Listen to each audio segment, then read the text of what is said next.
Okay, hey, long time no talk. Um, welcome back. It's been like 3 months, maybe? Yeah, just about. But we are here. It's the last day of 2024, which thank the stars because, this year was probably the worst year of my entire life, which I didn't think things could get much worse than like 2021, 2022. But this year, like, I don't know. I think it's because, first of all, I was mentally conscious enough to be aware of everything that was going down versus being like disassociated and in like a depressive eating disorder spiral. And so, like, it was just a lot. But I am going to recap my entire 2024 month by month with photos. I thought this would just be a good like segment into the new year and kind of a life update slash life recap slash why I've been MIA for a couple months. Ignore this mess back here too. By the way, I'm in my old trailer room. I've been back home. I'm on winter break right now. I've been back home for a little less than a month now. Yeah. Anyway, yeah, as much as I'm ending the year on a pretty low note for the most part, it has been a very good year of growth and learning lessons, good and bad, but a lot of growth and a lot of change, and I'm happy that everything happened, but also I wish it didn't happen. I mean, I'd rather be ending this year on a low note. I feel like I ended last year on a very, very high note, and in hindsight, should have seen the warning signs because things were too good, and things are not that good. But yeah, maybe I'll start next year on a high note. Who knows? But basically, I saw some really exciting, like, kind of minor life changes coming up, but I think that for my mental health, it's gonna shift things a lot, and I'm excited for that, and I'll get to that at the end, because those are kind of recent December things. But let's start with January. So, January, oh my god, all the dogs are barking right now. No, only my dog's barking right now.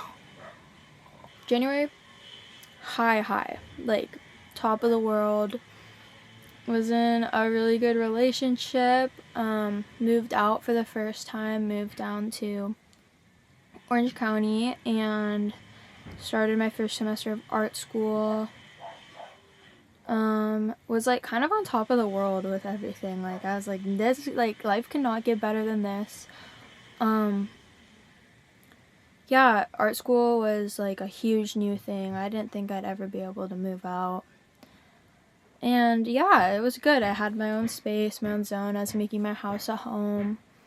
But also on the flip side, I think I was really struggling with my mental health and like trying to come up with like a new routine and have all these control aspects, like from living alone now.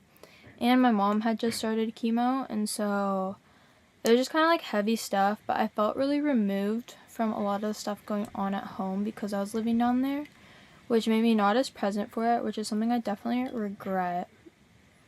And then February, March were also pretty highs. I was going on all these adventures, surfing a lot, really just settling in. I made some of my best friends at school.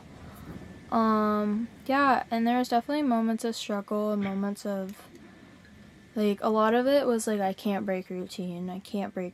So like exercise routine, school routine, sleep routine, whatever.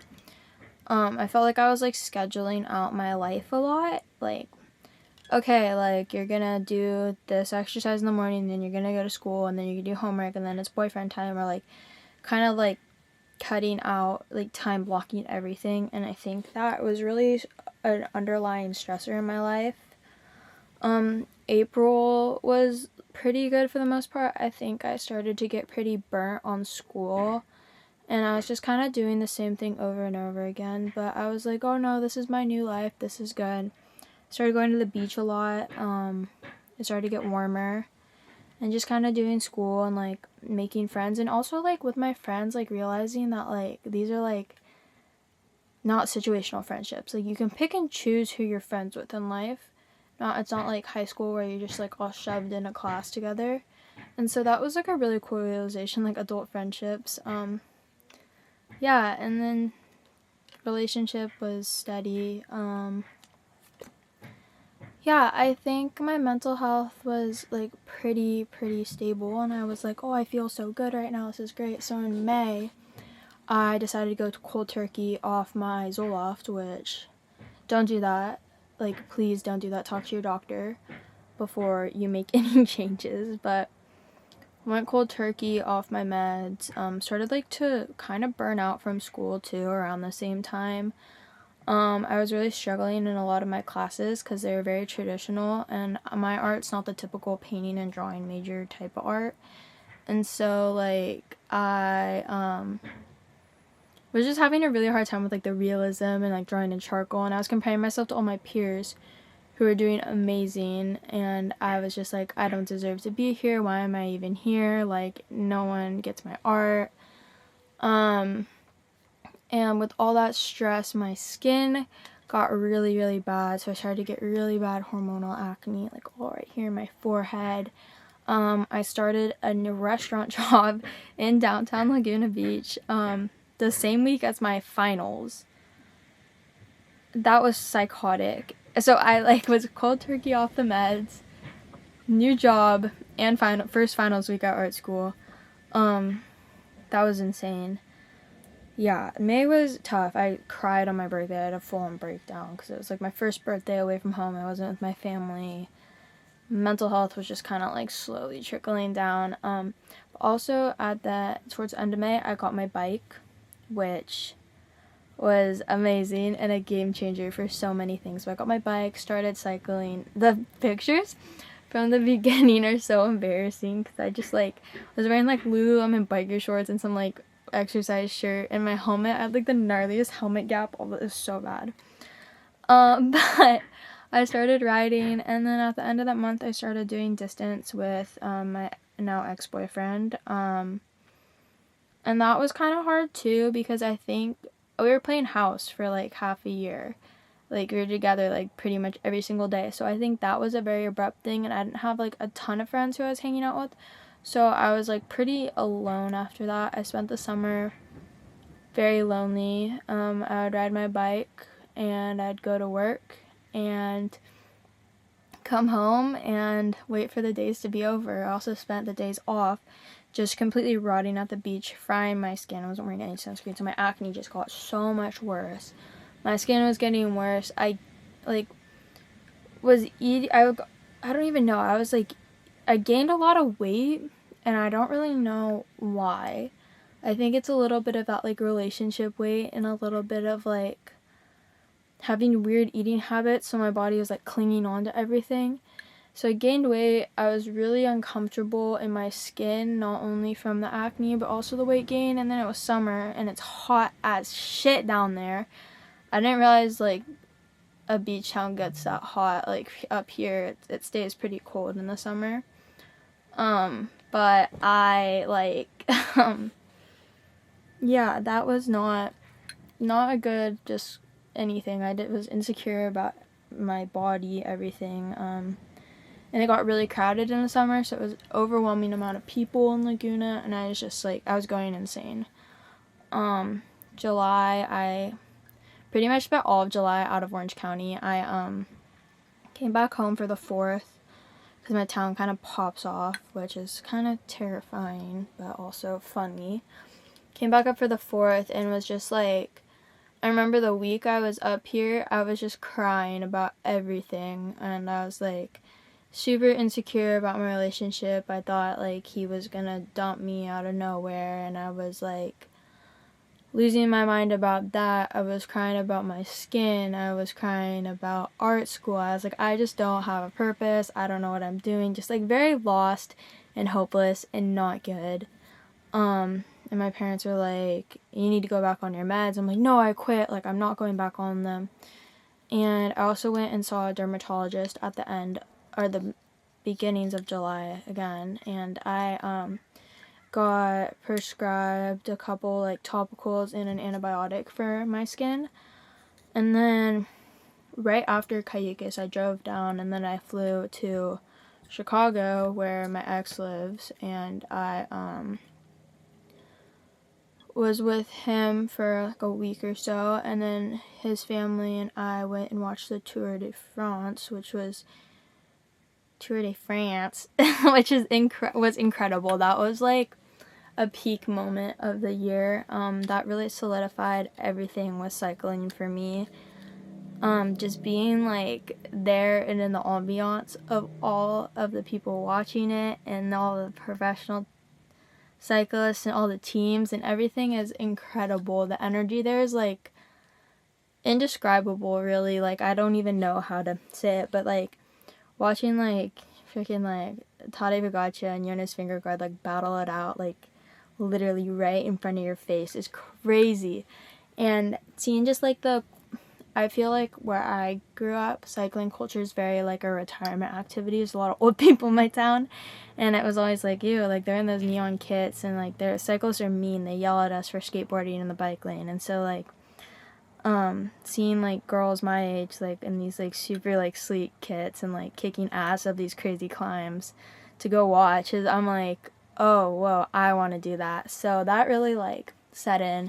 And then also seeing so much of France in a way that I probably wouldn't have seen France if I just went with my family. We probably would have done like Paris and Nice and stuff, versus this we were like in the Pyrenees and like in the French Alps and stuff, and I was like doing these crazy hikes. I got lost in like the Pyrenees, like there's a crazy trail at like 6 a.m. by myself. That was crazy. That's a story for another time. But just like things I would never see before, and experiencing that.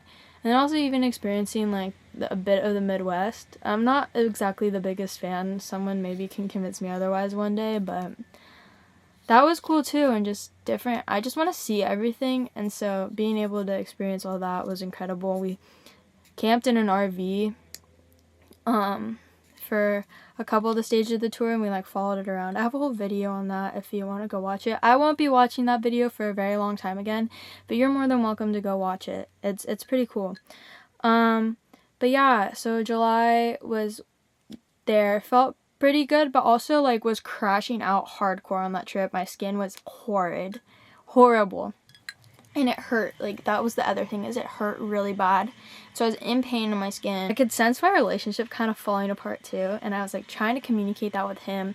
Wasn't getting the right reception back from that. I was having really bad like suicidal thoughts. I struggle a lot with my mental health as far as like existentialism and hopelessness, and a lot of just like, why are you even here? What are you doing here? Like, you shouldn't even exist. Like that, those kind of thoughts, but a little more intense, if you know what I mean. So, I need to take a sip of my tea. Anyways, so, and I don't really ever voice that to anybody, because like the reaction it warrants isn't necessarily one that I want to deal with all the time. Essentially like my therapist, but that's it. So there was one day in France, we're on our way to the last stage, and actually I don't need to tell this story. No, we're not going to tell this. But anyways, I voiced to someone very important in my life what was going on up here, and later that night I ended up apologizing for the voicing how I felt. So that's just a little snippet of what was happening. I went back to, I was back in Illinois for like a week after France, just like losing my mind. I was crying and calling my mom. Hello? I'm filming a video. I'm sorry. Do you want to be in it? I'm just recapping my year. Hi. I know you missed me. And be a brand new person in 2025. It's our year. I'm telling them how I'm recapping the worst year of my life. I was just talking to Kaylin about how it's our year and how we're gonna walk. Yeah, that's what I've been saying to everyone. Everyone's like, "You're crazy." I'm like, "No, this year's been shit." When did we go to Vegas? In August? Okay, so basically, I got back from Illinois in the beginning of August, and I was home for a little bit. And I quit my job right when I got home. I was like, I'm on a new journey in life, whatever, it's just gonna be great. And then I just was not doing good, and we ended up going to Vegas, like my family. We drove to Vegas like second week of August maybe, and we saw Bruno Mars in concert. Just so rogue and weird. I was losing my shit the whole time. This is insert picture of my skin. I'm doing this with photos, by the way. Okay, I also had a fire tan line that trip. Want to see? You guys are gonna see. This was a pic of us at Bruno Mars. Pretty fire. Okay, so anyways, we were in Vegas. There was one day, I don't know if it's the day after the concert or the day before the concert, but I just I hit like a wall. I couldn't eat. I couldn't like deal with anything. I just went and like hid in the room. I was like panicking. Bro, I'm sorry. I had like panic attacks like all the time. I had so many panic attacks too in France. Forgot to say that. Yeah, so summer was rough. And then my skin wasn't getting like the results I wanted from whatever I was taking. I was super bummed about that. Felt uncomfortable in my body still.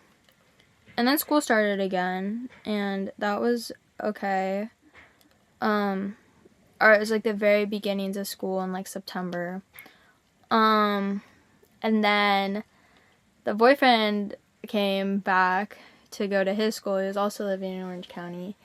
And like second day he was back, he pretty much dumped my ass and shattered my poor little heart into a million smithereens. Heartbreak is the worst feeling in the entire world. It actually feels like someone is ripping out your chest and punching you in the stomach. And I thought, when he told me that, I thought I was gonna cry, throw up, and shit myself all at the same time.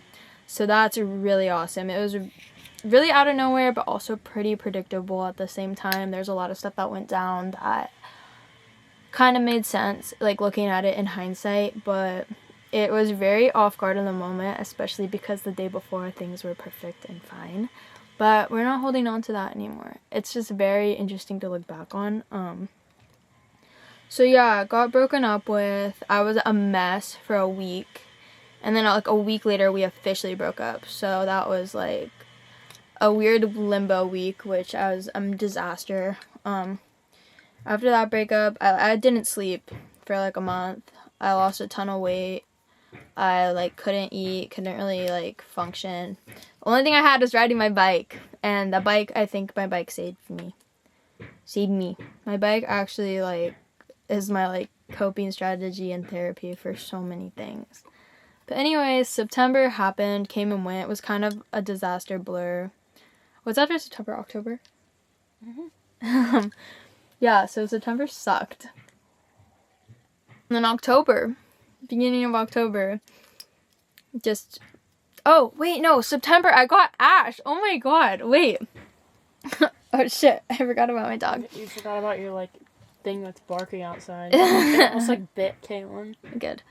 I got a dog because I was sad and lonely and I didn't want to be alone in my house by myself, and I think having someone else to take care of holds me accountable for taking care of myself, because she's entirely dependent on me, so I need to hold it down for myself so I can hold it down for her. But yeah, Ash kind of fell into my lap, and she's the most perfect dog in the entire world. She's a nightmare right now. She's in her like crazy puppy phase, but she's the most perfect dog in the entire world, and I love her so much. So Ash and my bike saved my life, I think. October, just taking Ash on her little morning walk, get a call from my mom. She's like, oh yeah, the pain that your dad's been having in his back, oh that's cancer by the way. And I was just like, what the fuck? Like, two cancer parents 1 year. Yeah. Wasn't it Mom's happened in 2023. Yeah, but she started chemo in January. But anyway, so my dad got diagnosed with another form of cancer. And then that was super heavy. But also, like, I was completely unfazed by it just because of all the stuff with my mom. Like, it was a weird thing. And then a week later, I flew face first off my bike and skidded out, slid like 20 feet on the ground, smashed my face and my entire leg. Ended up going to the ER. The bike crash was super heavy. But at the same time, like, a little part of me, like, just didn't care. I was just, like, numb. Oh, I also started my meds up, at the end of August. So I was, like, I was back in the groove of all that, and I think that helped me a lot, not, like, have a panic attack on the side of the road. Basically, I hit a set of house keys going, like, 55 kilometers an hour, which is close to, like, 30 miles an hour downhill, and it stalled my back wheel, and I just flew off, slid, and yeah, I watched my glasses and my AirPods get run over in the middle of the road, and I'm like, that could have been my head. I was on the side of PCH too, by the way. And then no one stopped to help except for a homeless guy who gave me paper towels, and I got on my bike and I rode 3 miles home. And then I got in the shower and tried to rinse it off, and it burnt so bad because I was covered in road rash. And then I called my mom, and I was like, please don't be mad at me. And she was like, what did you do? So I showed her my leg and my face, and she's like, oh, fartene. And then she's like, well, did you hit your head? And I was like, I don't think so. And I was like, well, I clearly hit my face. And she's like, well, you could have a concussion and you live alone, like, you go into a coma and die. And I was like, oh my gosh, like, Ash is gonna be alone. So I walked, urgent care is like a block from my house, so I walked down the street to urgent care, and I got all cleaned up there, except they did leave 2 little rocks in my thigh. I have 2 little rocks that come with me everywhere now. They cleaned me all up and bandaged me up, and they're like, I got really dizzy and I thought I was gonna pass out, so they laid me down. They're like, yeah, you should probably go to the ER and get like a head CT. And you have like a hematoma in your eye, which is like a blood bruise. And I was like, okay. And they're like, can you call your parents? Like, they live 5 hours away. And then I ended up calling my friend Lola after making a couple other calls, and she took me there. Thank God, she's an angel.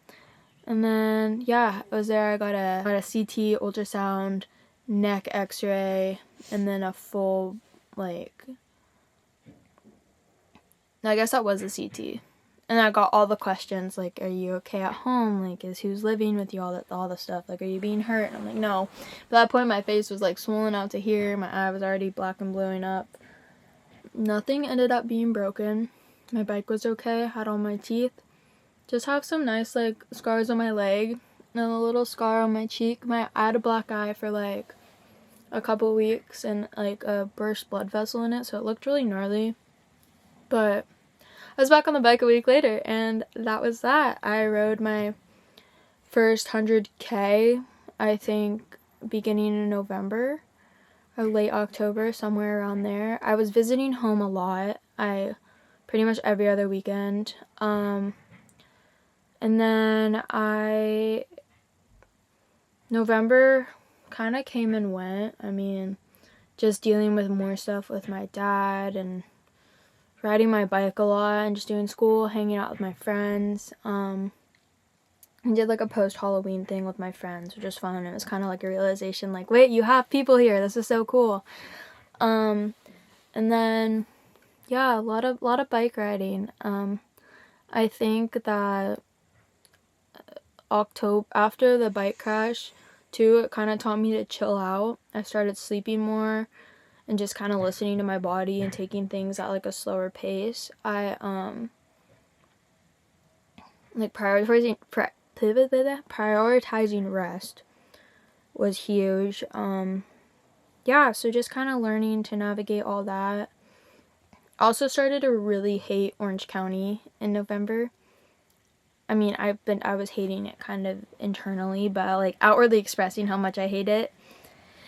And then realizing I don't need to stay there unless I'm going to school. So we picked out our schedules again for the next semester, and I gave myself a 4-day weekend so I can just be up here for half the week and down there only when I have to do school, which I'm very excited about. And then December was just more stuff with my dad. Had a Christmas with him down in LA. And so it was just me and my mom and my sisters, and I've just been kind of cruising up here, a lot of bike rides. Rode up to Big Sur the other day, did a crazy climbing ride the other day, just very like, I don't know, bikes, thrifting. What else do I do, Coco? Art. I fell in love with oil painting this year. Digital art. Yeah. Your own business. I've been doing my shirts business. That's kind of been on the back burner for a while. Other fun. Fifer blood. Oh yeah, I started sewing a lot in November too. I'm launching kind of a new sub company, like handmade clothes type thing soon. I think I'm physically and mentally in the best place I've been in a long time. I think that my body is the healthiest it's been since I was like 16 years old. I've had my period back for a full year. I don't really have as much like eating disorder voice. I mean, sometimes, but I don't think it ever goes away. I'm a like bike mechanic. I literally fix so much on my bike, which makes me feel so cool. I'm starting to read books again. I'm very inspired to do more art. I'm feeling very confident too in my art style. I had a really good teacher who helped kind of support all of that. We have a new head of illustration at my school, and he's been amazing. And just kind of hope for like I can make it in the industry. So everything's feeling like it could be hopeful. I'm just ready to let go of this year. Me too. But yeah, I think that 2025 is gonna be good. It feels like visually it looks very nice, like 2025, like. So, cheers to this crazy chaos year. This is the year of 100s for me. I'm gonna read 100 books. I'm gonna go on 100 bike rides. I'm gonna ride 100 miles on my bike in one go. I'm gonna do 100 new things. I'm going to do at least 100 journal entries. And I'm gonna post 100 new YouTube videos, which means 2 videos a week. 2 videos a week. So get ready to see a lot more of my face. To those you commenting, wanting more videos that you haven't seen in 70 days. Yes. But thank you to those who have stuck along my journey of life since the very, very beginning of time. And I'm excited to see what we will do in 2025. And sorry if this video was super long, but I hope you enjoyed. Okay, toodles! Bye!